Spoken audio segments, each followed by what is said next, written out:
Uncle আমার 5 টাকার ভাত দেন না, আমি অনেকদিন থেকে কিছু খাই নাই। 5 টাকার ভাত? মামুনি, ভাতের দামই তো 10 টাকা, তুমি 5 টাকার ভাত কেমনে খাইবা? আঙ্কেল আমার কাছে তো খালি 5 টাকাই আছে, 8 টাকা নাই গা। আপনি আমার 5 টাকার ভাত দেন, 5 টাকার ভাত দিয়ে আমার বাজে। তোমার আব্বা আম্মা কু? আমার বাবা মা অনেক আগে মরে গেছেন। আমি আমার খালার বাসায় থাকতাম, আমার খালা আমার বাড়ি থেকে বের করে দিতে। অনেকদিন থেকে কিছু খাই না আঙ্কেল, 5 টাকার ভাতই দেন, আমি খাই। আচ্ছা, বুঝতে পারছি। চলো, তুমি আমার লগে চলো।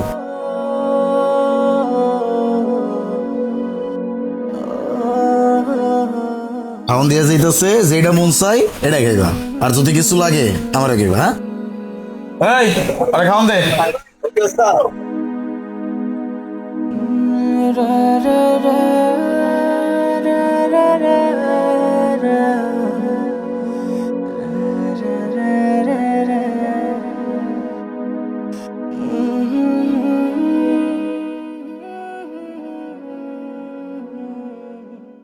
ভাইয়া, বলেন কি লাগবে? ভাইয়া আপনি কি আমাকে চিনতে পারেননি?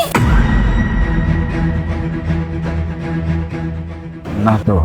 ভাইয়া একটু মনে করে দেখেন না, 10 বছর আগে একটা ছোট্ট মেয়ে আপনার কাছে দৌড়ে আসছিল 5 টাকার একটা কয়েন নিয়ে, আর বলছিল যে 5 টাকার ভাত দিবেন, আমার না অনেক ক্ষুধা লাগছে, আমি না কদিন যাবো কিচ্ছু খাই নাই। মনে পড়ে ভাইয়া 10 বছর আগে ছোট্ট সেই মেয়েটার কথা? 5 টাকার কয়েন?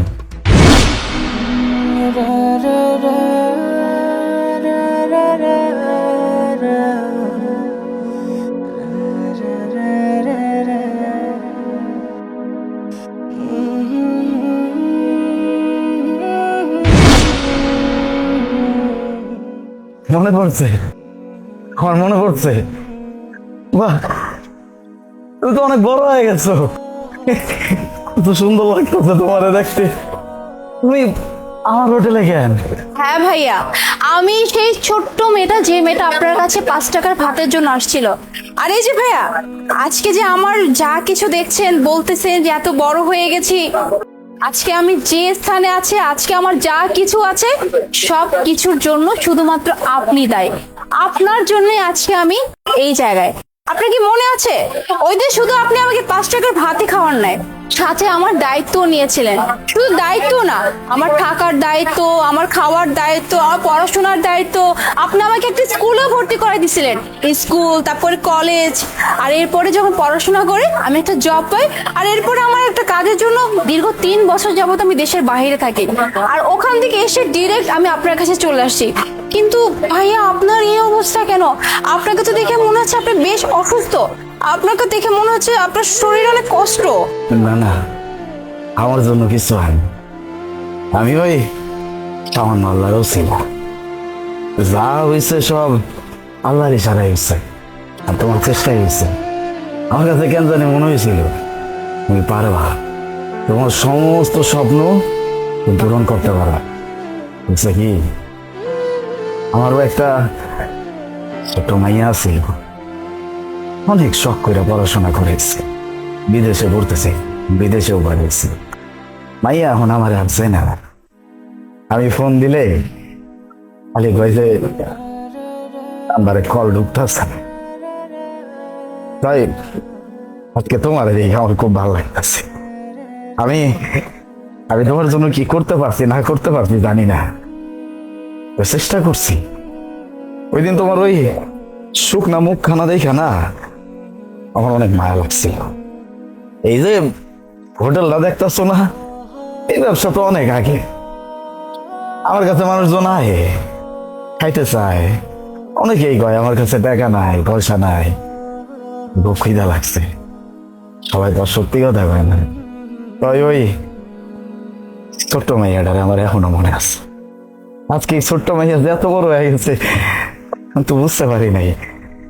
ভাই, তুমি চেষ্টা করছো, আল্লাহর কাছে লাখ শুক্রিয়া। আল্লাহ তোমারে তোমার স্বপ্নের পর্যায়ে নিয়েছে, আল্লাহ মালিক। না ভাইয়া, আসলে আজকে আমার যা কিছু, আজকে আমি এত বড় একটা জায়গায় কাজ করতেছি, আমার কাছে এত কিছু, সবকিছু আপনার জন্য। কারণ আপনি যদি ওই ছোট্ট মেয়েটার দায়িত্ব না নিতেন, তাহলে হয়তো দেখা যেত আমার জীবনটা রাস্তায় রাস্তায় কেটে যেত। তবে ভাইয়া একটা কথা, আজকের পর থেকে আপনাকে আর যেন কান্না করতে না দেখি। 1 মিনিট